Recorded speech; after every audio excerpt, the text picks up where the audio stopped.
ಕರ್ನಾಟಕ ರಾಜ್ಯ ಮುಕ್ತ ವಿಶ್ವವಿದ್ಯಾನಿಲಯದ ಶೈಕ್ಷಣಿಕ ಡೀನ್ ಆದಂಥವರು. ಈಗ ಸರ್ ನಮಸ್ಕಾರ. ಸರ್ ನಮಸ್ಕಾರ. ಸರ್, ವಿದ್ಯಾರ್ಥಿಗಳಿಗೆ ತಮ್ಮ ಹೆಸರು ಹುದ್ದೆಯನ್ನು ಪರಿಚಯ ಮಾಡಿಕೊಡ್ಬೋದಾ? ಖಂಡಿತ. ನಾನು ಪ್ರೊಫೆಸರ್ ಎಂ ರಾಮನಾಥಂ ನಾಯ್ಡು ಅಂತ ಡೀನ್ ಶೈಕ್ಷಣಿಕ ಆಗಿ ಸುಮಾರು ವರ್ಷದಿಂದ ಕೆಲಸ ಮಾಡ್ತಾ ಇದ್ದೀನಿ. ವಿದ್ಯಾರ್ಥಿಗಳ ಅನುಕೂಲಕ್ಕಾಗಿ ವಿವಿಧ ಶೈಕ್ಷಣಿಕ ಕಾರ್ಯಕ್ರಮಗಳ ಸಂಬಂಧ ತಮ್ಮೊಡನೆ ಚರ್ಚಿಸಿ ಪ್ರವೇಶಾತಿ ಹೆಚ್ಚಿಸಲು ಕ್ರಮ ಕೈಗೊಳ್ಳಲು ಈ ಕಾರ್ಯಕ್ರಮವನ್ನು ಆಯೋಜಿಸಲಾಗಿದೆ. ಸರ್, ಕರ್ನಾಟಕ ರಾಜ್ಯ ಮುಕ್ತ ವಿಶ್ವವಿದ್ಯಾಲಯ ಯಾವಾಗ ಸ್ಥಾಪಿತ ಆಯಿತು? ಅದರ ಮೂಲ ಮತ್ತು ಉದ್ದೇಶ ಏನು ಸರ್? ಕರ್ನಾಟಕ ರಾಜ್ಯ ಮುಕ್ತ ವಿಶ್ವವಿದ್ಯಾನಿಲಯವು 1996ರಲ್ಲಿ ಜೂನ್ 1ರಂದು ಕರ್ನಾಟಕ ಸರ್ಕಾರದ ಆದೇಶದಂತೆ ಪ್ರಾರಂಭ ಆಯಿತು. ಇದರ ಹಿಂದೆ ಮೈಸೂರು ವಿಶ್ವವಿದ್ಯಾನಿಲಯದ ಒಂದು ಅಂಗವಾಗಿ ಅಂಚೆ ಮತ್ತು ತರಪಿನ ಶಿಕ್ಷಣ ಸಂಸ್ಥೆಯಾಗಿ ಕೆಲಸ ನಿರ್ವಹಿಸುತ್ತಾ ಈಗ ಅದು ಕರ್ನಾಟಕ ರಾಜ್ಯ ಮುಕ್ತ ವಿಶ್ವವಿದ್ಯಾನಿಲಯವಾಗಿ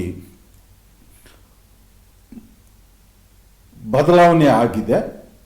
ಅದು ಮುಕ್ತ ಗಂಗೋತ್ರಿಯಲ್ಲಿ ಕೆಲಸ ಮಾಡ್ತಾ ಇದೆ. ಸರ್, ಕರ್ನಾಟಕ ರಾಜ್ಯ ಮುಕ್ತ ವಿಶ್ವವಿದ್ಯಾಲಯದಲ್ಲಿ ಏನೇನು ಕೋರ್ಸ್ಗಳಿವೆ ಅಂತ ವಿದ್ಯಾರ್ಥಿ ತಿಳಿಸ್ಬೋದಾ? ಕರ್ನಾಟಕ ರಾಜ್ಯ ಮುಕ್ತ ವಿಶ್ವವಿದ್ಯಾನಿಲಯದಲ್ಲಿ UGC ಮಾನ್ಯತೆ ಪಡೆದು 65 ವಿವಿಧ ಕಾರ್ಯಕ್ರಮಗಳನ್ನು ನೀಡ್ತಾ ಇದ್ದೀವಿ. ಹಾಗೆ 10 ಆನ್ಲೈನ್ ಕೋರ್ಸ್ಗಳನ್ನು ಕೊಡ್ತಾ ಇದ್ದೀವಿ. ವಿದ್ಯಾರ್ಥಿಗಳು ಅವ್ರಿಗೆ ಅನುಕೂಲವಾಗಂತ ಕೋರ್ಸುಗಳನ್ನು ಆಯ್ಕೆ ಮಾಡ್ಕೋಬಹುದು. ಸರ್, ನಮ್ಮ ಕರ್ನಾಟಕ ರಾಜ್ಯ ಮುಕ್ತ ವಿಶ್ವವಿದ್ಯಾಲಯದಲ್ಲಿ ಎಷ್ಟು ಶೈಕ್ಷಣಿಕ ವಿಭಾಗಗಳಿವೆ?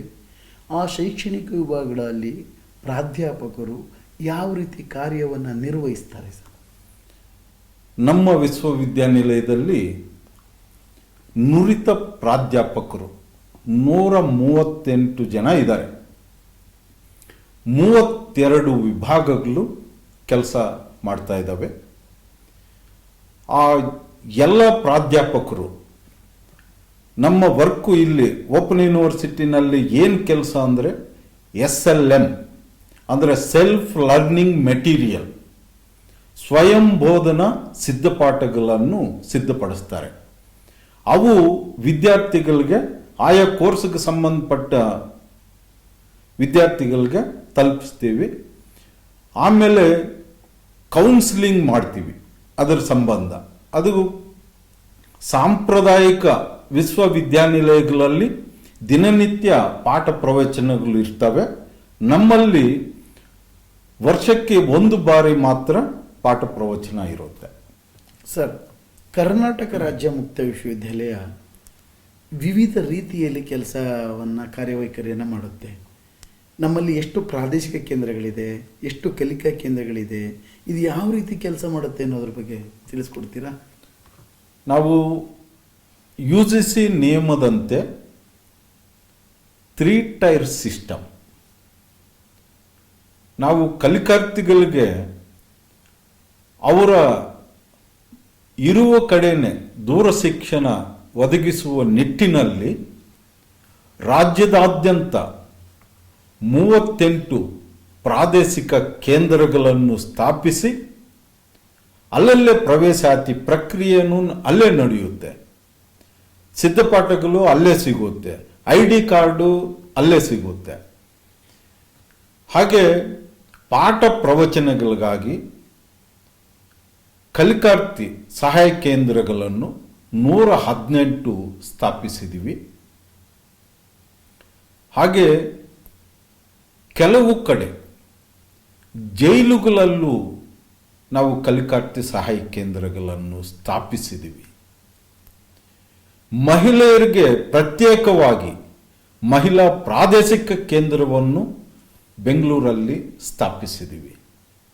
ಹೀಗೆ ನಿರಂತರವಾಗಿ ನಾವು ಇರೋದೇ ವಿದ್ಯಾರ್ಥಿಗಳಿಗಾಗಿ ಅಂತ ನಮ್ಮ ಸಿಬ್ಬಂದಿ ವರ್ಗದವರು ಎಲ್ಲರೂ ಸೇರಿ ವಿದ್ಯಾರ್ಥಿಗಳ ಸೇವೆಗಾಗಿ ಶ್ರಮಿಸ್ತಾ ಇದ್ದಾರೆ ಅಂತ ತಿಳಿಸೋಕ್ಕೆ ಇಷ್ಟಪಡ್ತೀನಿ.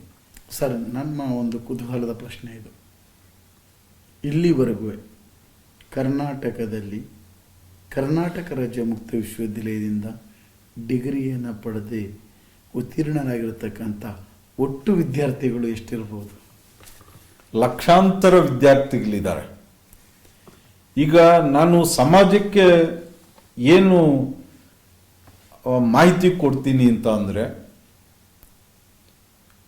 ನಮ್ಮಲ್ಲಿ ಸಾಕಷ್ಟು, ಯಾಕೆಂತಂದ್ರೆ ಯಾವುದೇ ವಿಶ್ವವಿದ್ಯಾನಿಲಯಕ್ಕೆ ಹೋಗಿ 10-12 ಕೋರ್ಸುಗಳು ಇರುತ್ತೆ. ನಮ್ಮಲ್ಲಿ 65 ಕೋರ್ಸುಗಳನ್ನು ಕೊಡ್ತಾ ಇದ್ದೀವಿ. ಹಾಗೆ ಆನ್ಲೈನಲ್ಲಿ 10 ಕೋರ್ಸು ಕೊಡ್ತಾ ಇದ್ದೀವಿ. ಒಟ್ಟು 75 ಕೋರ್ಸುಗಳನ್ನು UG, PG, ಡಿಪ್ಲೊಮಾ, ಸರ್ಟಿಫಿಕೇಟ್ ಕೋರ್ಸುಗಳು ಮತ್ತು ಸ್ಕಿಲ್ ಓರಿಯೆಂಟೆಡ್ ಪ್ರೋಗ್ರಾಮ್ಸ್ ಅನ್ನು ಕೊಡ್ತಾ ಇದ್ದೀವಿ. ಇದರಿಂದ ಈಗ ವಯಸ್ಸಿನ ತಾರತಮ್ಯ ಇಲ್ಲ, ವರ್ಣ ಭೇದವಿಲ್ಲ, ಕುಲ ಮತ ಭೇದವಿಲ್ಲ. ಯಾವುದೇ ವಿದ್ಯಾರ್ಥಿಗಳು ಅಂದರೆ ಅವ್ರಿಗೆ ಇಷ್ಟ ಇರಬೇಕು ಅಂತ ವಿದ್ಯಾರ್ಥಿಗಳು ಸೇರಿಕೋಬಹುದಾಗಿದೆ. ನಾವು ಶುಲ್ಕವು ಕನಿಷ್ಠ ಶುಲ್ಕ ಇಟ್ಟಿದ್ದೀವಿ, ರಿಯಾಯಿತಿನೂ ಕೊಡ್ತಾ ಇದ್ದೀವಿ. ಅದರಲ್ಲಿ ನಮ್ಮ ವಿದ್ಯಾರ್ಥಿಗಳು ನಮ್ಮ ವಿಶ್ವವಿದ್ಯಾನಿಲಯದಲ್ಲಿ ಯಾವುದೋ ಒಂದು, ಯಾಕೆಂದರೆ ಉದ್ಯೋಗಕ್ಕಾಗಿ ಅಲ್ಲದೆ ಜ್ಞಾನ ಹೆಚ್ಚಿಸಿಕೊಳ್ಳಲು ಓದ್ತಾ ಇದ್ದಾರೆ. ನಮ್ಮ ನಾಯಕರು ಓದ್ಕೊಂಡಿದ್ದಾರೆ, ನಮ್ಮಲ್ಲಿ PhDನೂ ಪಡೆದಿದ್ದಾರೆ. ಇಂಥ ವಿಶ್ವವಿದ್ಯಾನಿಲಯದು ತುಂಬ ಹೆಸರು ವಾಸಿಯಾಗಿದೆ ರಾಜ್ಯದಲ್ಲಿ. ಇನ್ನು ಗ್ಲೋಬಲ್ ಸ್ಟ್ಯಾಂಡರ್ಡ್ಗೂ ಹೋಗ್ತಾ ಇದೆ. ಇಲ್ಲಿ ವಿದ್ಯಾರ್ಥಿಗಳಿಗೆ ಶುಲ್ಕ ಯಾವ ರೀತಿ ಇರುತ್ತೆ ಮತ್ತು ಯಾವ ಅವ್ರಿಗೇನಾದ್ರು ರಿಯಾಯಿತಿ ಏನಾರ ಇದೆಯಾ? ಒಳ್ಳೆ ಪ್ರಶ್ನೆ ಕೇಳಿದ್ರಿ. ಯಾಕೆಂತಂದರೆ ವಿದ್ಯಾರ್ಥಿಗಳಿಗೆ ಮೊದಲು ಫೀಸ್ ಎಷ್ಟು ಅಂತ, ಒಂದೊಂದು ಕಾರ್ಯಕ್ರಮಕ್ಕೆ ಒಂದೊಂದು ರೀತಿ ಶುಲ್ಕ ಇದೆ. ಒಂದು ಹತ್ತತ್ರ 10,000ರಿಂದ 35,000ವರೆಗೂ ಇದೆ. ಯಾಕೆಂದರೆ BA, BCom, MA, MCom, MSc ಕೋರ್ಸ್ಗಳಿಗೆ, MBA, MLISC, ಹಾಗೆ MCA ಇಂಥ ಕೋರ್ಸ್ಗಳಿಗೆ ಡಿಫ್ರೆಂಟ್ ಶುಲ್ಕಗಳಿದೆ. ಡಿಪ್ಲೊಮಾಗಳಿಗೂ ಅದೇ ರೀತಿ ಇದೆ. ಸರ್ಟಿಫಿಕೇಟ್ ಕೋರ್ಸ್ಗಳು ಇದೆ. ಹಾಗೆ ಅವ್ರಿಗೆ ರಿಯಾಯಿತಿ ಏನು ಅಂತ ಅಂದರೆ, ಕೆಲವರಿಗೆ ಮಾತ್ರ BPL ಕಾರ್ಡ್ ಇರುವ ಮಹಿಳೆಯರಿಗೆ ಅದು ಪ್ರವೇಶಾತಿ ಶುಲ್ಕದಲ್ಲಿ ರಿಜಿಸ್ಟ್ರೇಷನ್ ಫೀ ಅವೆಲ್ಲ ಇರಲ್ಲ. ಅಡ್ಮಿಷನ್ ಫೀಸ್ನಲ್ಲಿ 10% ಶುಲ್ಕ ಇರುತ್ತೆ. ಮತ್ತು KSRTC ಅವ್ರಿಗೆ 10% ಇರುತ್ತೆ. ಮತ್ತು ಇವ್ರಿಗೆ ಕರೋನಾದಲ್ಲಿ ಅವ್ರಿಗೆ ಫ್ರೀ ಕೊಡ್ತೀವಿ. ಅವ್ರಿಗೆ ಕರೋನಾ ಸತ್ತಿರೋರಿಗೆ, ಅವ್ರ ಮಕ್ಕಳಿಗೆ ಅಂಥವ್ರಿಗೆ ಫ್ರೀ ಕೊಡ್ತೀವಿ. ಟ್ರಾನ್ಸ್ಜೆಂಡರ್ಗೆ ಫ್ರೀ ಕೊಡ್ತೀವಿ. ಈ ರೀತಿ ಕೆಲವರಿಗೆ ಫ್ರೀ ಕೊಟ್ಟು, ಈಗ ಅಲ್ಪಸಂಖ್ಯಾತರು ಅಂತ ನಾವು ಸರ್ಕಾರದಿಂದ MOU ಮಾಡ್ಕೊಂಡಿದ್ದೀವಿ. ಅವರಿಂದ ನಮಗೆ ಫೀಸ್ ಕೊಡ್ತಾರೆ, ಮಕ್ಕಳಿಗೆ ಫ್ರೀಯಾಗಿ ನಾವು ಅಡ್ಮಿಷನ್ ಕೊಡ್ತಾ ಇದ್ದೀವಿ. ಅಂದರೆ ಮೈನಾರಿಟೀಸ್ ಅಂದ್ರೆ ಏನು ಸರ್? ಮೈನಾರಿಟೀಸ್ ಅಂದರೆ ಮುಸ್ಲಿಮು, ಕ್ರಿಶ್ಚಿಯನ್ನು, ಸಿಕ್ಕು, ಪಾರ್ಸಿ ಇಂಥವರೆಲ್ಲ ಒಂದು 6 ಕಮ್ಯುನಿಟಿ ಇದೆ. ಅವ್ರನ್ನು ಮೈನಾರಿಟಿ ಅಂತೀವಿ. ಅವ್ರಿಗೆಲ್ಲರಿಗೂ ಫ್ರೀ ಇದೆ. ಎಲ್ಲರೂ ಫ್ರೀಯಾಗಿ ಸೇರ್ಬೋದು. ಹೌದು, ಎಜುಕೇಶನ್ ಹೌದು, ಹೌದು. ಮತ್ತೆ ಸರ್, ವಿಶ್ವವಿದ್ಯಾನಿಲಯದ ಕಾರ್ಯವೈಖರಿ ಹೇಗೆ ನಡೆಯುತ್ತೆ ಸರ್? ಕಾರ್ಯವೈಖರಿ ನಾವು ಪರ್ಟಿಕ್ಯುಲರ್, ನಾನು ಯಾಕೆ ಪದೇ ಮೆನ್ಷನ್ ಮಾಡ್ತೀನಿ ಅಂತ ಅಂದರೆ, UGCಯಿಂದ ನಮಗೆ ಮಾನ್ಯತೆ ಸಿಕ್ಕಿದೆ. ಅದರಲ್ಲೂ ದೂರ ಶಿಕ್ಷಣ ನೀಡುವ ರಾಜ್ಯದಲ್ಲಿ ಏಕೈಕ ವಿಶ್ವವಿದ್ಯಾನಿಲಯ ನಮ್ಮ ಕರ್ನಾಟಕ ರಾಜ್ಯ ಮುಕ್ತ ವಿಶ್ವವಿದ್ಯಾನಿಲಯ. ಇದು ಕಾರ್ಯವೈಖರಿ ಅಂದರೆ, ಯಾಕೆಂತಂದರೆ ನಾವು ಕೇಂದ್ರ ಕಚೇರಿ ಚಾಮುಂಡೇಶ್ವರಿ ಆಶೀರ್ವಾದದಿಂದ ನಾವು ಮೈಸೂರಲ್ಲಿ ಕೇಂದ್ರ ಕಚೇರಿ ಇಟ್ಕೊಂಡಿದ್ದೀವಿ. ಅದು ಮುಕ್ತ ಗಂಗೋತ್ರಿ ಅಂತ ಕರೀತಾರೆ. ಅಲ್ಲಿಂದ ನಾವು ನೇರವಾಗಿ ಗ್ರಾಮೀಣ ಪ್ರದೇಶಗಳಲ್ಲಿರುವ ಬಡ ಮಕ್ಕಳಿಗೆ ಉನ್ನತ ಶಿಕ್ಷಣ ಕೊಡುವ ನಿಟ್ಟಿನಲ್ಲಿ ಶ್ರಮಿಸ್ತಾ ಇದ್ದೀವಿ. ಆವಾಗ ನಾವು ನೇರವಾಗಿ ಮೈಸೂರಿಗೆ ಬರಬೇಕು ಅಂದರೆ ತೊಂದರೆ ಆಗುತ್ತೆ. ಅದರಿಂದ ಪ್ರಾದೇಶಿಕ ಕೇಂದ್ರಗಳನ್ನು ಸ್ಥಾಪಿಸಿದ್ದೀವಿ. ಹಾಗೆ ಕಲಿಕಾರ್ಥಿ ಸಹಾಯ ಕೇಂದ್ರಗಳನ್ನು ಸ್ಥಾಪಿಸಿದ್ದೀವಿ. ಅದರ ಮುಖಾಂತರ ನಮ್ಮ ಕಾರ್ಯವೈಖರಿ ನಡೆಯುತ್ತೆ. ಸರ್, ಮುಕ್ತ ವಿಶ್ವವಿದ್ಯಾನಿಲಯ ಅದು ಕರ್ನಾಟಕದಲ್ಲಿ ಏಕೈಕ ವಿಶ್ವವಿದ್ಯಾನಿಲಯ. ಇಲ್ಲಿ ಕಲಿತಕ್ಕಂಥ ವಿದ್ಯಾರ್ಥಿಗಳ ಮನಸ್ಥಿತಿ ವಿಭಿನ್ನವಾಗಿರುತ್ತೆ. ಇವ್ರಿಗೆ ಪಾಠ ಪ್ರವಚನಗಳನ್ನು ನಿಮ್ಮ ಮುಕ್ತ ವಿಶ್ವವಿದ್ಯಾಲಯ ಯಾವ ರೀತಿ ಪೂರೈಸುತ್ತೆ? ಈಗ ಒಳ್ಳೆ ಪ್ರಶ್ನೆ ಕೇಳಿದ್ರಿ. ಯಾಕೆಂತಂದರೆ ಮೊದಲು ನಮ್ಮ ವಿದ್ಯಾರ್ಥಿಗಳು ಪ್ರವೇಶಾತಿ ಪ್ರಕ್ರಿಯೆ ಮುಗಿದ ನಂತರ ಅವ್ರಿಗೆ ಸ್ವಯಂ ಬೋಧನಾ ಸಿದ್ಧಪಾಠಗಳನ್ನು ಕೊಡ್ತೀವಿ. ಅವರು ಓದ್ಕೊಂಡ ನಂತರ ನಾವು UG ವಿದ್ಯಾರ್ಥಿಗಳಿಗೆ ವೀಕೆಂಡ್ ಪ್ರೋಗ್ರಾಮ್ ಅಂತ ಮಾಡ್ತೀವಿ. ಯಾಕೆಂದರೆ ನಮ್ಮಲ್ಲಿ ಬರೋರೆಲ್ಲ ಎಂಪ್ಲಾಯರ್ಸ್ ಆಗಿರೋದ್ರಿಂದ, ಹೆಚ್ಚಿನ ಜನ ಎಂಪ್ಲಾಯರ್ಸ್ ಆಗಿರೋದ್ರಿಂದ ಅವ್ರಿಗೆ ವೀಕೆಂಡ್ ಅಂದರೆ every Saturday, Sunday and general holidays ಅಲ್ಲಿ ತರಗತಿಗಳನ್ನು ನಡೆಸ್ತೀವಿ. ಅದು ಬರೀ ಕೌನ್ಸಿಲಿಂಗ್ ಮಾತ್ರ.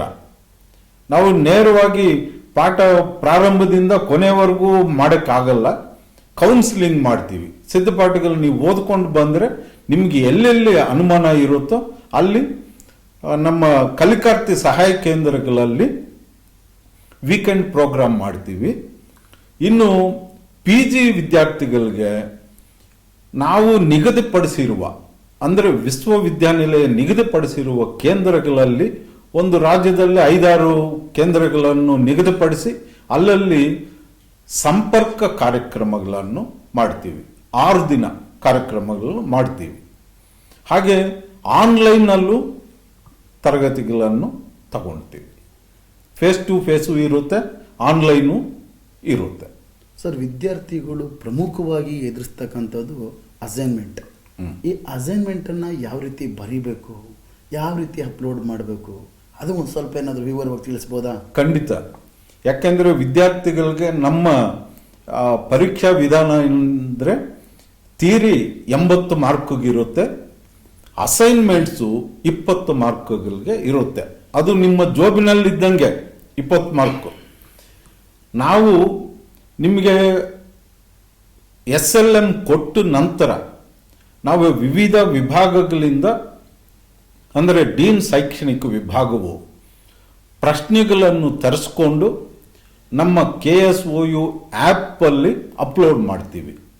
ಆ ಪ್ರಶ್ನೆಗಳನ್ನು ನಿಗದಿತ ಕಾಲದಲ್ಲಿ ನೀವು ನೋಡಿಕೊಂಡು ನಿಮ್ಮ ಸಬ್ಜೆಕ್ಟ್ಸ್ಗೆ ಸಂಬಂಧಪಟ್ಟಂತೆ ಅಸೈನ್ಮೆಂಟ್ಗಳನ್ನು, ಒಂದು ಕ್ವಶನ್ಗೆ 10 ಮಾರ್ಕ್ ಇರುತ್ತೆ, 2 ಪ್ರಶ್ನೆಗಳಿಗೆ ನೀವು ಉತ್ತರ ಬರೀಬೇಕು. ಉತ್ತರ ಬರೆದು ನೀವು ಆ್ಯಪಲ್ಲಿ ಅಪ್ಲೋಡ್ ಮಾಡಬೇಕು. ಅದು ಅಕ್ಸೆಪ್ಟ್ ಆಗಿದೆಯಾ, ರಿಜೆಕ್ಟ್ ಆಗಿದೆಯಾ ಅಂತ ನೀವೇ ಚೆಕ್ ಮಾಡ್ಕೋಬೇಕು. ಇದು ಆಯಾ ವರ್ಷವೇ ಸಲ್ಲಿಸಬೇಕು. ಅದು ಕಡ್ಡಾಯ. ವಿದ್ಯಾರ್ಥಿಗಳು ಗಮನಿಸಬೇಕಾಗಿರೋದು ಏನು ಅಂದರೆ ಅಸೈನ್ಮೆಂಟ್ಗಳನ್ನು ಆಯಾ ವರ್ಷವೇ ಬರೆದು ನಮ್ಮ KSOU ಆ್ಯಪ್ಗೆ ಅಪ್ಲೋಡ್ ಮಾಡಬೇಕು. ಅದನ್ನು ಮೌಲ್ಯಮಾಪನೆ ಮಾಡಿ ನಾವು ಪರೀಕ್ಷಾ ವಿಭಾಗಕ್ಕೆ ಕೊಡ್ತೀವಿ. ಸರ್, ಅಸೈನ್ಮೆಂಟ್ ಏನಾದರೂ ಕೊಡಲಿಲ್ಲ ಅಂದರೆ ಆ ವಿದ್ಯಾರ್ಥಿ ಭವಿಷ್ಯ ಅಥವಾ ಅವನಿಗೆ ಯಾವುದಾದ್ರು ಮುಂದಿನ ಕ್ರಮ ಏನಾದರೂ ಕೈಗೊಳ್ತೀರಾ? ಏನು ಅದರ ಸಮಸ್ಯೆ ಏನಿಲ್ಲ. ಯಾಕೆಂದರೆ ಅದು ನಮ್ಮ ನಿಯಮ. ಅದು ನೀವು ಒಂದು ವೇಳೆ ಅನಿವಾರ್ಯ ಕಾರಣಗಳಿಂದ ನೀವು ಅಸೈನ್ಮೆಂಟ್ಗಳನ್ನು ಸಬ್ಮಿಟ್ ಮಾಡೋಕ್ಕೆ ಆಗಲಿಲ್ಲ ಅಂದರೆ ನೀವು ಥಿಯರಿನಲ್ಲೇ ಥಿಯರಿ ಪರೀಕ್ಷೆ ಬರೆದು ಅದರಲ್ಲೇ ಉತ್ತೀರ್ಣ ಆಗ್ಬೋದು. ಸರ್, ಇದು ಒಂದು ಇಂಪಾರ್ಟೆಂಟ್ ಪ್ರಶ್ನೆ. ಎಲ್ಲ ಜನಸಾಮಾನ್ಯರಿಂದ ಹಿಡಿದು ವಿದ್ಯಾರ್ಥಿಗಳಿಂದ ಎಲ್ಲರೂ ಕಾಡ್ತಿರ್ತಕ್ಕಂಥದ್ದು. ರೆಗ್ಯುಲರ್ ವಿಶ್ವವಿದ್ಯಾನಿಲಯಕ್ಕೂ ಮುಕ್ತ ವಿಶ್ವವಿದ್ಯಾನಿಲಯಕ್ಕೂ ಇರ್ತಕ್ಕಂಥ ವ್ಯತ್ಯಾಸ ಏನು?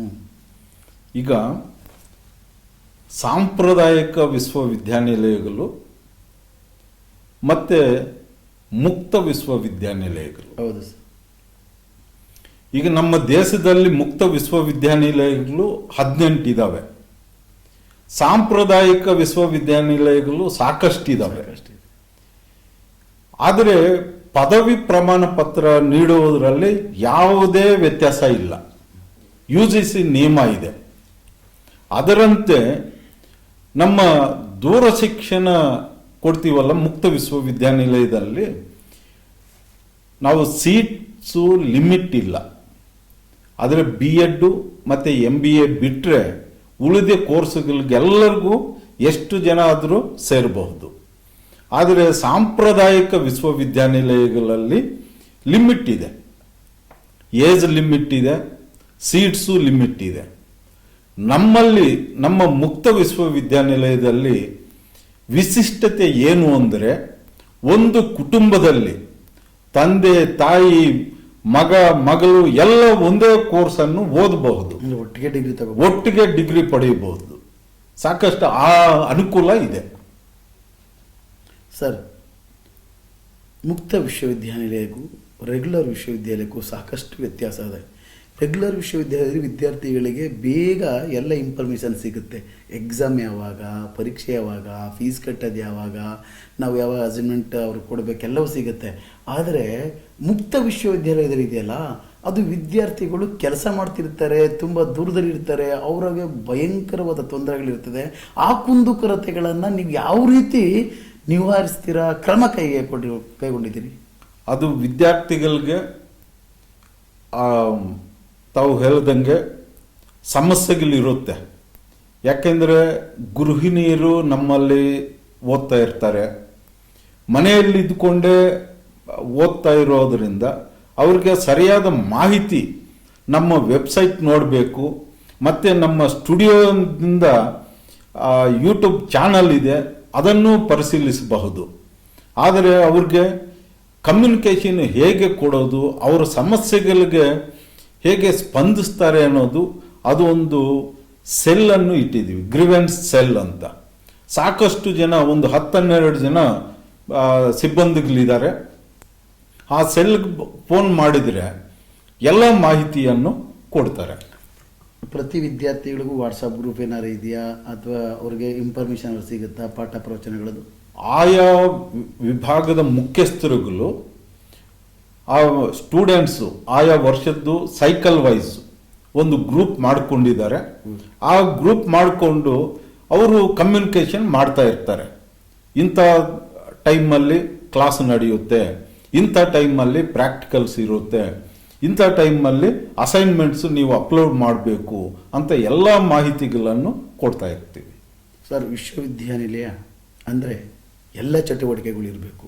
ಆ ರೀತಿ ಸಂಶೋಧನೆಗೆ ಅವಕಾಶ ಇದೆಯಾ? ಖಂಡಿತ ಇದೆ. ಯಾಕೆಂದರೆ ನಮ್ಮಲ್ಲಿ 26 ಡಿಪಾರ್ಟ್ಮೆಂಟ್ಗಳಲ್ಲಿ ಸಂಶೋಧನೆ ನಡೀತಾ ಇದೆ. ಅಂದರೆ PhD ಮಾತ್ರ, MPhil ಇಲ್ಲ, PhD ಮಾತ್ರ ಇದೆ. ಅದರಲ್ಲಿ 64 ಜನ ಮಾರ್ಗದರ್ಶಕರು ಇದ್ದಾರೆ. ವಿವಿಧ ವಿಭಾಗಗಳಲ್ಲಿ, ವಿವಿಧ ವಿಷಯಗಳಲ್ಲಿ. ಈಗ ಸುಮಾರು 383 ವಿದ್ಯಾರ್ಥಿಗಳು, ಅಂದರೆ ಸಂಶೋಧನಾರ್ಥಿಗಳು ನಮ್ಮಲ್ಲಿ ಸಂಶೋಧನೆ ನಡೀತಾ ಇದ್ದಾರೆ. ಇದು ಹೆಮ್ಮೆಯ ವಿಷಯ ಅಂತ ತಿಳಿಸೋಕ್ಕೆ ಇಷ್ಟಪಡ್ತೀನಿ. ಸರ್, ಇನ್ನೊಂದು, ಕರ್ನಾಟಕ ರಾಜ್ಯ ಮುಕ್ತ ವಿಶ್ವವಿದ್ಯಾಲಯ ಇತ್ತೀಚೆಗೆ ಸುದ್ದಿಯಲ್ಲಿತ್ತು.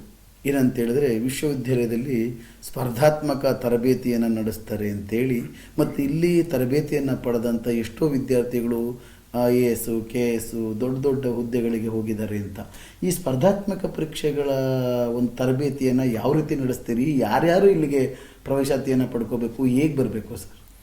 ಈಗ ಸ್ಪರ್ಧಾತ್ಮಕ ಪರೀಕ್ಷಾ ತರಬೇತಿ ಕೇಂದ್ರ ಅಂತ ಒಂದು ಸ್ಥಾಪಿಸಿ, ಅದಕ್ಕೆ ನಾವು ಭೀಷ್ಮ ಅಂತಲೇ ಕರೆಯುತ್ತೀವಿ. ಸತ್ಯನಾರಾಯಣ ಗೌಡರು ಆ ಸಂಯೋಜನಾಧಿಕಾರಿಯಾಗಿ ಕೆಲಸ ನಿರ್ವಹಿಸ್ತಾ ಇದ್ದಾರೆ. ಅವ್ರಿಗೆ ಅಪಾರವಾದ ಅನುಭವ ಇದೆ. ನಾವು ರಾಜ್ಯದಾದ್ಯಂತ ಅಡ್ವರ್ಟೈಸ್ಮೆಂಟ್ ಕೊಡ್ತೀವಿ, ಯಾರು ಬೇಕಾದರೂ ಅಪ್ಲೈ ಮಾಡ್ಕೋಬೋದು. ಇಲ್ಲಿ ಸುಸಜ್ಜಿತವಾದ ಹಾಸ್ಟೆಲ್ ಇದೆ, ಮಹಿಳೆಯರಿಗೆ ಬೇರೆ ಇದೆ, ಪುರುಷರಿಗೂ ಬೇರೆ ಇದೆ, ಮತ್ತು ಗೆಸ್ಟ್ ಹೌಸೂ ಇದೆ. ನೀವು ಅದು ಬಂದು ಮೊದಲು ಯಾರು ಬರ್ತಾರೆ ಅವ್ರಿಗೆ ಪ್ರಿಫರೆನ್ಸ್ ಕೊಡ್ತೀವಿ.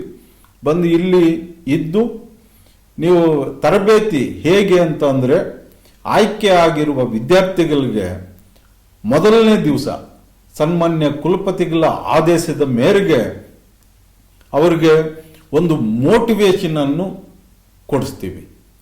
ಯಾವ ರೀತಿ ಮೋಟಿವೇಶನ್ ಅಂತಂದರೆ, KAS, IAS, KPSC ಇಂಥ ಪಾಸಾಗಿರೋ ಅಧಿಕಾರಿಗಳಿಂದ ಒಂದು ಅವರ ಕಷ್ಟ ಹೇಗೆ ಏನು ಮಾಡ್ಕೋಬೇಕು ಅನ್ನೋದು ಮಾಹಿತಿ ಕೊಡ್ತೀವಿ. ಈಗ ಆ ರೀತಿ ಸಾಕಷ್ಟು ಸುಮಾರು ಕೋರ್ಸುಗಳಿಗೆ ತರಬೇತಿ ಈಗಾಗಲೇ ನೀಡಲಾಗಿದೆ. ಅದು ಫ್ರೀ ಅಂತಾನೆ. ಒಳ್ಳೆಯ ಸಂದೇಶ ಸರ್. ಸಾಂಪ್ರದಾಯಿಕ ವಿಶ್ವವಿದ್ಯಾಲಯಗಳಲ್ಲಿ ಸಮಾಜದಲ್ಲಿ ಸೇವೆ ಸಲ್ಲಿಸಿದಂಥ ಮಹನೀಯರ ಬಗ್ಗೆ ಅಧ್ಯಯನ ಪೀಠಗಳನ್ನು ಇವೆ. ಆದರೆ ನಮ್ಮ ವಿಶ್ವವಿದ್ಯಾಲಯದಲ್ಲಿ ಆ ಥರದ ಪೀಠಗಳು, ಸಂಶೋಧನೆಗಳು ನಡೀತೀಯಾ ಸರ್? ನಮ್ಮಲ್ಲಿ 20 ಅಧ್ಯಯನ ಪೀಠಗಳು ಸ್ಥಾಪಿಸಲಾಗಿದೆ. ಅದರಲ್ಲಿ ಡಾಕ್ಟರ್ ಬಾಬಾ ಸಾಹೇಬ್ ಅಂಬೇಡ್ಕರ್ ಪೀಠ, ಬಾಬು ಜಗಜ್ಜೀವನ್ ರಾವ್ ಪೀಠ, ಮಹಾತ್ಮ ಗಾಂಧಿ ಪೀಠ, ನಾಡಪ್ರಭು ಕೆಂಪೇಗೌಡರು ಪೀಠ, ವಾಲ್ಮೀಕಿ ಪೀಠ, ಬಸವಣ್ಣವರ ಪೀಠ, ಕನಕದಾಸರವರ ಪೀಠ, ಹೀಗೆ ಸಾಕಷ್ಟು ಅಂದರೆ 20 ಪೀಠಗಳನ್ನು ಸ್ಥಾಪಿಸಲಾಗಿದ್ದು, ಅದರ ಮುಖಾಂತರ ನಾವು ಡಿಪ್ಲೊಮಾ, ಸರ್ಟಿಫಿಕೇಟ್ ಕೋರ್ಸುಗಳನ್ನು ಆಫರ್ ಮಾಡ್ತಾ ಇದ್ದೀವಿ. ಅದರಲ್ಲೂ ನಡೀತಾ ಇದೆ. ಮುಖ್ಯವಾಗಿ ನಾನು ಕುವೆಂಪು ಪೀಠ ಮರ್ತೆ, ಕುವೆಂಪು ಪೀಠದಿಂದ ಸಾಕಷ್ಟು ಕಾರ್ಯಕ್ರಮಗಳು ನಡೀತಾ ಇದೆ. ಅವರು ಯಾಕೆಂದರೆ ಸಾಹಿತ್ಯಕಾರರು, ಅವರಿಂದ ಡಿಪ್ಲೊಮಾನೂ ಇದೆ, ಸರ್ಟಿಫಿಕೇಟ್ ಕೋರ್ಸು ಇದೆ, ನಡೀತಾ ಇದೆ, ಚೆನ್ನಾಗಿ ನಡೀತಾ ಇದೆ. ಸರ್, ಇನ್ನೊಂದು, ಈ ಅಧ್ಯಯನ ಮತ್ತು ಸಂಶೋಧನೆಯನ್ನು ಬಿಟ್ಟು ಪಠ್ಯೇತರ ಚಟುವಟಿಕೆಗಳನ್ನು, ಬೇರೆ ಬೇರೆ ಚಟುವಟಿಕೆಗಳು ನಮ್ಮ ವಿಶ್ವವಿದ್ಯಾಲಯದಲ್ಲಿ ಏನಾದರೂ ನಡೀತಾವೋ ಅದ್ರ ಹೇಳ್ಬೋದಾ ಡೀಟೇಲ್ಸ್? ಒಳ್ಳೆ ಪ್ರಶ್ನೆ ಕೇಳಿದಿರಿ. ಯಾಕೆಂತ ಅಂದರೆ ನಾವು ಶೈಕ್ಷಣಿಕವಾಗಿ ಒಂದು ದೃಷ್ಟಿಕೋನ ಇಟ್ಕೊಂಡು ಮಾಡ್ತಾ ಇರ್ತೀವಿ. ಆದರೆ ಸರ್ಕಾರದ ಆದೇಶದಿಂದ ಅಲ್ಲಿಂದ ಏನಾದರೂ ಇಂಥ ಕಾರ್ಯಕ್ರಮಗಳು ನಡೆಸಿ ಅಂತ ಬಂದಾಗ ನಾವು ಸಪ್ತಾಹ ಅಂತ ಕಾರ್ಯಕ್ರಮಗಳನ್ನು ನಿರಂತರವಾಗಿ ಮಾಡಿದ್ವಿ. ಹಾಗೆ ಇತ್ತೀಚೆಗೆ ಒಂದು ಈ ಬೇರೆ ಕಾರ್ಯಕ್ರಮಗಳನ್ನು ನಡೆಸಿ ಅಂತ ತಂಬಾಕು ಮುಕ್ತ, ಅದರಂತೆ ಮುಕ್ತ ವಿಶ್ವವಿದ್ಯಾನಿಲಯದಲ್ಲಿ ತಂಬಾಕು ಮುಕ್ತ ಅಂತನೂ ಬಂದಿದೆ. ಅದು ಕಾರ್ಯಕ್ರಮ ನಡೆಸ್ತೀವಿ ಮುಂದಕ್ಕೆ. ಹಾಗೆ ವಿಶ್ವವಿದ್ಯಾನಿಲಯದಲ್ಲಿ ನಿರಂತರವಾಗಿ ಶೈಕ್ಷಣಿಕ ಚಟುವಟಿಕೆಗಳಿಗೆ ಅನುಗುಣವಾಗಿ ವರ್ಕ್ಶಾಪ್ಸು, ಸೆಮಿನಾರ್ಸು, ನ್ಯಾಷನಲ್ ಇಂಟರ್ನ್ಯಾಷನಲ್ ಕಾನ್ಫರೆನ್ಸಸ್ಸು ನಡೀತಾನೆ ಇರ್ತವೆ. ವಿದ್ಯಾರ್ಥಿಗಳು ಅವ್ರಿಗೆ ಇಷ್ಟ ಇದ್ದರೆ ಪರಿಶೀಲಿಸಬಹುದು. ಯಾಕೆಂದರೆ ಅವರ ವಿಷಯಗಳಿಗೆ ಸಂಬಂಧಪಟ್ಟು ಮಾಹಿತಿ ತಗೋಬಹುದು. ಸರ್, ನಮ್ಮ ವಿಶ್ವವಿದ್ಯಾಲಯದಲ್ಲಿ ಓದಂಥ ವಿದ್ಯಾರ್ಥಿಗಳಿಗೆ ಅಥವಾ ಹೊರಗಿನ ವಿದ್ಯಾರ್ಥಿಗಳು ಯಾರೇ ಆಗಿರ್ಬೋದು, ಈ ಸ್ಕಿಲ್ ಡೆವಲಪ್ಮೆಂಟ್ ಪ್ರೋಗ್ರಾಮ್ ಥರ ಯಾವ್ದಾರು ಹಮ್ಮಿಕೊಂಡಿದ್ದೀರಾ? ಇದೆಯಾ? ಇದೆ. ಈಗ ಸರ್ಕಾರದಿಂದ MOU ಆಗಿದೆ. NCVET ಅಂತ ಒಂದು MOU ಆಗಿದೆ. ಅದರಲ್ಲಿ ಸಾಕಷ್ಟು ನಾವು ವಿದ್ಯಾರ್ಥಿಗಳಿಗೆ ಎಷ್ಟೇ ಪದವಿಗಳು ಇದ್ದರೂ ಸಹ ಸ್ಕಿಲ್ ಓರಿಯೆಂಟೆಡ್ ಪ್ರೋಗ್ರಾಮ್ಸ್ ಇಲ್ಲದೆ ಹೋದರೆ ಅವರು ಜಾಬ್ ಸಿಗೋದು ಕಷ್ಟ. ಅದಕ್ಕೆ ಜಾಬ್ ಓರಿಯೆಂಟೆಡ್ ಕೋರ್ಸುಗಳು, ಈಗ ಬಣ್ಣ ಹೊಡೆಯೋನು ಇರ್ಬೋದು, ಅವ್ರಿಗೆ ಒಂದು ಸರ್ಟಿಫಿಕೇಟ್ ಇದ್ದರೆ ಅನುಕೂಲ ಅಂತ ಅದು ಒಂದು ಯೂನಿವರ್ಸಿಟಿ ಸರ್ಟಿಫಿಕೇಟ್ ಮಾಡಿ ಒಂದು ಸರ್ಟಿಫಿಕೇಟ್ ಕೊಟ್ಟರೆ ಅವ್ರಿಗೆ ಅನುಕೂಲ ಅಂತ ಮಾನ್ಯ ಕುಲಪತಿಗಳು ಡೆಲ್ಲಿಯಿಂದ ಅವರು MOU ಮಾಡಿಕೊಂಡು ಈಗಲೂ ಹೋಗಿದ್ದಾರೆ, ಆ ಸಂಬಂಧ ಚರ್ಚೆ ಮಾಡಲು ಹೋಗಿದ್ದಾರೆ. ಅವರು ಅನುಕೂಲ ಆಗ್ತಾ ಇದೆ. ಹಾಗೆ ಫ್ಯೂಚರ್ ಸ್ಕಿಲ್ಸ್ ಅಂತ ಒಂದು ಲ್ಯಾಬ್ ಸ್ಥಾಪನೆ ಮಾಡಿದೆ ಯೂನಿವರ್ಸಿಟಿನಲ್ಲಿ. ಹಾಗೆ ನಮ್ಮ ಪ್ರಾದೇಶಿಕ ಕೇಂದ್ರಗಳು 12 ಪ್ರಾದೇಶಿಕ ಕೇಂದ್ರಗಳಲ್ಲಿ ನಮ್ಮದೇ ಆದ ಸ್ವಂತ ಕಟ್ಟಡಗಳಿದೆ, ಅಲ್ಲೂ ಸೇವೆ ಸಲ್ಲಿಸ್ತಾ ಇದ್ದೀವಿ. ಅದು ಅನುಕೂಲ ಆಗ್ಬೋದು ವಿದ್ಯಾರ್ಥಿಗಳಿಗೆ. ಸರ್, ವಿಶ್ವವಿದ್ಯಾನಿಲಯ ಕರ್ನಾಟಕದಲ್ಲಿ ಏಕೈಕ ವಿಶ್ವವಿದ್ಯಾಲಯ, ಮುಕ್ತ ವಿಶ್ವವಿದ್ಯಾಲಯ. ಇಲ್ಲಿ ವಿದ್ಯಾಭ್ಯಾಸ ಮಾಡಿದಂಥ ಪ್ರತಿ ವರ್ಷ ವಿದ್ಯಾಭ್ಯಾಸ ಮಾಡಿದ ವಿದ್ಯಾರ್ಥಿಗಳಿಗೆ ಘಟಿಕೋತ್ಸವನ ಮಾಡೋ ಮುಖಾಂತರ ಅವ್ರಿಗೆ ಪದವಿಯನ್ನು ನೀಡ್ತೀರಿ. ಎಷ್ಟು ಘಟಿಕೋತ್ಸವಗಳಾಗಿದೆ ಇಲ್ಲಿವರೆಗೂ? ಅದು ಯಾವ ರೀತಿ ನಡೀತದೆ ಸರ್ ಇಲ್ಲಿ? ಈಗ ನಾವು ಪ್ರವೇಶಾತಿ ತಗೊಳ್ತೀವಿ ವಿದ್ಯಾರ್ಥಿಗಳಿಗೆ, ನಂತರ ಪರೀಕ್ಷೆಗಳು ಬರೀತಾರೆ, ಮಾರ್ಕ್ಸ್ ಕಾರ್ಡ್ಸ್ ಅನ್ನು ತಗೊಳ್ತಾರೆ. ಆದರೆ ಒಂದು ಕಾನ್ವೊಕೇಶನ್ ಸರ್ಟಿಫಿಕೇಟ್ ಅಂತ ಕೊಡ್ತೀವಿ, ಅದು ಪದವಿ, ಅದು ಕಂಪ್ಲೀಟ್ ಆಗಿರೋ ಪದವಿ ಸರ್ಟಿಫಿಕೇಟ್ ಅನ್ನು ತಗೋಬೇಕಾಗುತ್ತೆ. ಆ ರೀತಿ ಅದು ಗವರ್ನರೇ ಬಂದು ಚಾಲನೆ ಕೊಡ್ತಾರೆ. ಅವರು ಬಂದು ಎಲ್ಲರಿಗೂ marks card convocation certificate issue ಆಗದೆ ಇರಬಹುದು. ಆದರೆ ಯಾರ್ಯಾರು ರ್ಯಾಂಕ್ ಬಂದಿರ್ತಾರೋ ಅವ್ರಿಗೆ ಮಾತ್ರ ಗವರ್ನರ್ ಕಡೆಯಿಂದ ಕೊಡ್ತೀವಿ. ಮತ್ತು PhD ಯಾರು ಅವಾರ್ಡು ತಗೊಂಡಿರ್ತಾರೋ ಅವ್ರಿಗೂ ಕೊಡ್ತೀವಿ. 21 ಕಾನ್ವೊಕೇಶನ್ಗಳನ್ನು ನಮ್ಮ ವಿಶ್ವವಿದ್ಯಾನಿಲಯದಲ್ಲಿ ಯಶಸ್ವಿಯಾಗಿ ನಡೆಸಿದ್ದೀವಿ. ಹಾಗೆ ಪ್ರತಿ ವರ್ಷವೂ ಆಯಾ ವಿಭಾಗಗಳಲ್ಲಿ ಅಪಾರವಾದ ಸೇವೆ ಸಲ್ಲಿಸಿರುವ ಅವರನ್ನು ಗುರುತಿಸಿ ಒಂದೊಂದು ಕಾನ್ವೊಕೇಶನ್ನಲ್ಲಿ 2-3 ಜನಕ್ಕೆ ಗೌರವ ಡಾಕ್ಟರೇಟ್ ಅನ್ನು ನೀಡುವ ಪದ್ಧತಿ ನಮ್ಮ ವಿಶ್ವವಿದ್ಯಾನಿಲಯದಲ್ಲಿ ಇದೆ. ಸರ್, ನಮ್ಮ ಕರ್ನಾಟಕ ರಾಜ್ಯ ಮುಕ್ತ ವಿಶ್ವವಿದ್ಯಾಲಯದಿಂದ ಜನಸಾಮಾನ್ಯರಿಗೆ ಮಾಹಿತಿ ಏನಾದ್ರು ಇದೆಯಾ, ಅಥವಾ ಸಲಹೆ ಏನಾದ್ರು ಕೊಡ್ತೀರಾ, ಅಥವಾ ಯಾವ ರೀತಿ ಉಪಯೋಗ ಆಗುತ್ತೆ ನಮ್ಮ ಕರ್ನಾಟಕ ವಿಶ್ವವಿದ್ಯಾಲಯ? ಈಗ ಮುಕ್ತ ವಿಶ್ವವಿದ್ಯಾನಿಲಯಗಳು ವಿಶ್ವದಾದ್ಯಂತ ತುಂಬ ಪ್ರಚಲಿತವಾಗಿವೆ. ಯಾಕೆ ಅಂತ ಅಂದರೆ ನಮ್ಮದೇ ಆದ ಕನಸುಗಳು. ಈಗ ಒಂದು ಉದಾಹರಣೆಗೆ, ಯಾವುದೋ ಹೆಣ್ಣುಮಕ್ಕಳು ಓದ್ತಾ ಇರ್ತಾರೆ, ಅವ್ರಿಗೆ ಯಾವುದೋ ಟೈಮಲ್ಲಿ ಮದುವೆ ಮಾಡಿಬಿಡ್ತಾರೆ. ಅವರ ಕನಸು ಏನಿದೆ, ನಾನು ಇಂಥ ಪದವಿ ಪಡೀಬೇಕು ಅಂತ. ಅಂಥವ್ರಿಗೆ ಮನೆಯಲ್ಲೇ ಇದ್ದುಕೊಂಡು ಓದಕ್ಕೆ ಈ ಮುಕ್ತ ವಿಶ್ವವಿದ್ಯಾನಿಲಯಗಳು ಒಳ್ಳೆ ಸೌಲಭ್ಯ ನೀಡಿದೆ. ಹಾಗೆ ಅವರು ಓದ್ಕೊಂಡು ಉದ್ಯೋಗನೂ ಪಡೆಯಬಹುದು. ಈಗ ನಾವು ನಮ್ಮ ಸ್ಟುಡಿಯೋದಿಂದನೇ ಒಂದು ಎಪಿಸೋಡ್ ಮಾಡಿದ್ವಿ. ಏನು ಅಂತ ಅಂದರೆ ಭಿಕ್ಷಕಿ ಒಂದು ಶಿಕ್ಷಕಿ ಆಗಿದೆ ಅಂತ. ಅದು ಯಾಕೆಂದ್ರೆ ಸಾಧ್ಯವೇ ಇಲ್ಲ. ಈಗ ಸಾಂಪ್ರದಾಯ ವಿಶ್ವವಿದ್ಯಾನಿಲಯಗಳಲ್ಲಿ ಇದು ಸಾಧ್ಯವೇ ಇಲ್ಲ. ಇದು ಮುಕ್ತ ವಿಶ್ವವಿದ್ಯಾನಿಲಯದಿಂದಲೇ ಸಾಧ್ಯ. ಅಂದರೆ ನಿಮಗೆ ಹೇಳುವ ದೃಷ್ಟಿಕೋನ ಏನು ಅಂತ ಹೇಳಿದ್ರೆ, ಯಾರು ಬೇಕಾದರೂ ಪದವಿಯನ್ನು ಪಡ್ಕೊಂಡು ಯಾವ ಥರದ ಉದ್ಯೋಗವನ್ನು ಬೇಕಾದ್ರೂ ಮಾಡಬಹುದು, ಮತ್ತು ಯಾರು ಬೇಕಾದ್ರೂ ಪದವಿಯನ್ನು ಪಡ್ಕೊಂಡು ಜ್ಞಾನವನ್ನು ಬೆಳೆಸ್ಕೋಬಹುದು ಜನಸಾಮಾನ್ಯರನ್ನು ಹೇಳಿ ನಿಜ ಅಂತ ಹೇಳಿ. ಹೌದು. ಮತ್ತು ಇನ್ನೊಂದು ಸರ್, ಕರ್ನಾಟಕ ರಾಜ್ಯ ಮುಕ್ತ ವಿಶ್ವವಿದ್ಯಾನಿಲಯ ಅಂದರೆ ತನ್ನ ಒಂದು ವೈಶಿಷ್ಟ್ಯವನ್ನು ಬೆಳೆಸ್ಕೊಂಡು ತನ್ನ ವ್ಯಾಪ್ತಿಯನ್ನು ಆವರಿಸ್ಕೊಂಡಿದೆ. ಇದ್ರ ಬಗ್ಗೆ ನಿಮ್ಮ ಅಭಿಪ್ರಾಯ ಏನು ಸರ್? ಈಗ ನಮ್ಮ ಕರ್ನಾಟಕ ರಾಜ್ಯ ಮುಕ್ತ ವಿಶ್ವವಿದ್ಯಾನಿಲಯದಲ್ಲಿ ನಮ್ಮ ರಾಜ್ಯದಲ್ಲಿ ಮಾತ್ರ ಅದರ ಕಾರ್ಯ ವ್ಯಾಪ್ತಿ ಇದೆ. ಆದರೆ ವಿದ್ಯಾರ್ಥಿಗಳು ದೇಶದಾದ್ಯಂತ ಸೇರಬಹುದು. ಆದರೆ ಪರೀಕ್ಷಾ ಕೇಂದ್ರಗಳು ಮಾತ್ರ ನಮ್ಮ ರಾಜ್ಯದಲ್ಲೇ ಇರ್ತವೆ. ಪದವಿಯನ್ನು ಯಾರಾದರೂ ಪಡೆಯಬಹುದು. ಅದು ಅವರ ವಯಸ್ಸು ಮೀರದ್ದು ವಯಸ್ಸು ಇರ್ಬೋದು. ಮತ್ತೆ ಇದಕ್ಕೆ ಮಿತಿ ಇಲ್ಲ.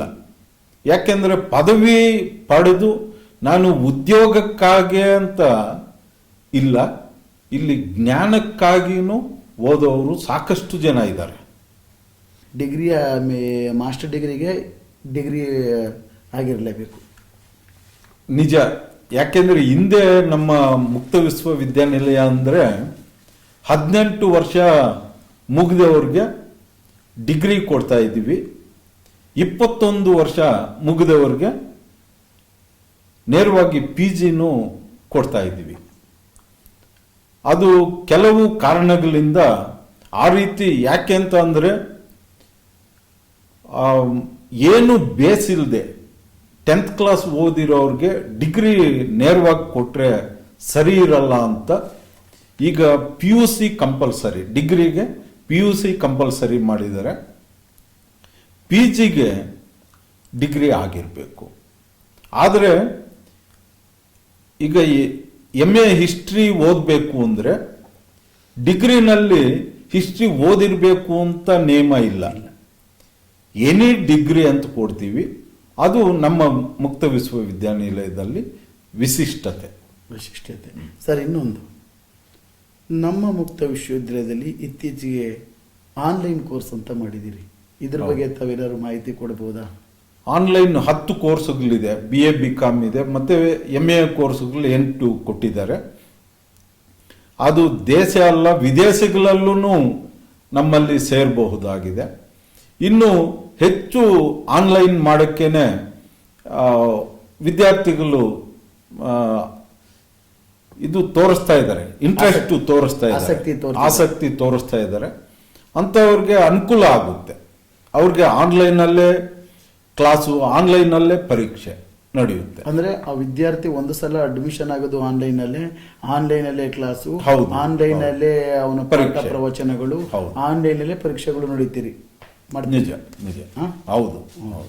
ಸರ್, ಇಷ್ಟು ಹೊತ್ತು ವಿದ್ಯಾರ್ಥಿಗಳಿಗೆ, ಜನರಿಗೆ ನಮ್ಮ ಮುಕ್ತ ವಿಶ್ವವಿದ್ಯಾಲಯದ ಬಗ್ಗೆ ಸುದೀರ್ಘವಾಗಿ ಮಾಹಿತಿಯನ್ನು ಕೊಟ್ಟಿದ್ದೀರಿ.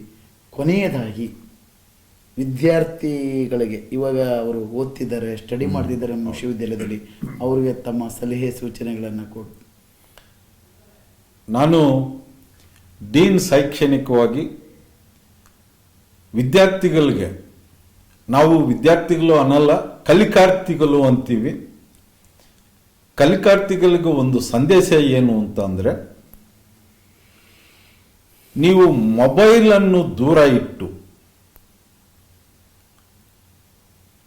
ನಮ್ಮ ಸ್ವಯಂ ಬೋಧನಾ ಸಿದ್ಧಪಾಠಗಳನ್ನು ಪರಿಶೀಲಿಸಿ, ಕೌನ್ಸಿಲಿಂಗ್ ಟೈಮಲ್ಲಿ ನಿಮಗೆ ಏನು ಡೌಟ್ಸ್ ಇದೆಯೋ ಆ ಡೌಟ್ಸ್ ಅನ್ನು ನಮ್ಮ ನುರಿತ ಪ್ರಾಧ್ಯಾಪಕರಿಂದ ಪಡೆದು ಅಸೈನ್ಮೆಂಟ್ಗಳನ್ನು ಸಕಾಲದಲ್ಲಿ ಸಲ್ಲಿಸಿ ಪರೀಕ್ಷೆಗಳನ್ನು ಬರೀಬೇಕು. ಅದು ವಿದ್ಯೆಯ ಮರ್ಮವನ್ನು ತಿಳಿದು ಓದಬೇಕು ಅಂತ ವಿದ್ಯಾರ್ಥಿಗಳ ಗಮನಕ್ಕೆ ತರ್ತೀನಿ. ಸರ್, ಇಷ್ಟು ಹೊತ್ತು ಕರ್ನಾಟಕ ರಾಜ್ಯ ಮುಕ್ತ ವಿಶ್ವವಿದ್ಯಾಲಯದ ದೃಶ್ಯವಾಹಿನಿ KSYU ಚಾನಲ್ಗೆ ಬಂದು ಸಂಪೂರ್ಣ ಮಾಹಿತಿಯನ್ನು ಕೊಟ್ಟಿದ್ದಕ್ಕೆ ಧನ್ಯವಾದಗಳು. ಸಂಪೂರ್ಣ ಮಾಹಿತಿಯನ್ನು ಸಹ ನಮ್ಮ ಸರ್ ತಮಗೆ ನೀಡಿದ್ದಾರೆ. ಇದನ್ನು ನೋಡಿ ಕೇಳಿ. ಯಾರು ಸಬ್ಸ್ಕ್ರೈಬ್ ಆಗಲಿಲ್ಲ ಅಂದರೆ ಮತ್ತೊಮ್ಮೆ ಕರ್ನಾಟಕ ರಾಜ್ಯ ಮುಕ್ತ ವಿಶ್ವವಿದ್ಯಾಲಯದ ವೆಬ್ಸೈಟ್ಗೆ ಹೋಗಿ ಅಥವಾ KSYU ದೃಶ್ಯವಾಹಿನಿಗೆ ಹೋಗಿ ಸಬ್ಸ್ಕ್ರೈಬ್ ಆಗಿ ಅಂತ ಕೇಳ್ತಾ ಕಾರ್ಯಕ್ರಮವನ್ನು ಮುಗಿಸ್ತೀನಿ.